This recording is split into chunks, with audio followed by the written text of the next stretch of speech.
आप जानते हैं रावण इतना शक्तिशाली कैसे बना कि देवता भी उससे डरने लगे। प्राचीन काल में जब पृथ्वी शांत थी, आर्षि मुनि तपस्या कर रहे थे और तीनों लोकों में संतुलन था।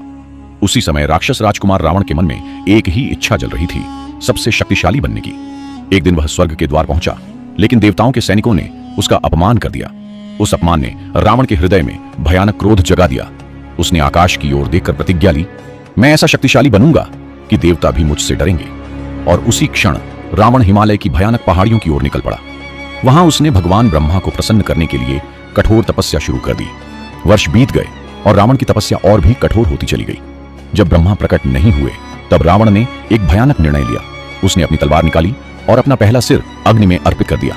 उस दृश्य से धरती कांप उठी और स्वर्ग में देवता भयभीत हो गए। लेकिन रावण नहीं रुका। उसने एक एक करके 9 सिर अग्नि को समर्पित कर दिए। उसकी तपस्या से पर्वत कांपने लगे, समुद्र उफान मारने लगे और पूरा ब्रह्मांड हिल गया। तभी अचानक आकाश में तेज दिव्य प्रकाश फैला और स्वयं ब्रह्मा प्रकट हो गए। उन्होंने कहा, रावण, तुम्हारी तपस्या से मैं प्रसन्न हूं, मांगो वरदान। रावण ने कहा, मुझे ऐसी शक्ति दीजिए कि देवता और दानव कोई भी मुझे पराजित न कर सके। ब्रह्मा ने कहा, तथास्तु। और उसी क्षण रावण असीम शक्ति से भर गया। देवता समझ गए कि अब तीनों लोगों पर एक भयानक संकट आने वाला है। लेकिन रावण एक बड़ी गलती कर चुका था। उसने मनुष्यों को तुच्छ समझा और उनसे सुरक्षा नहीं मांगी।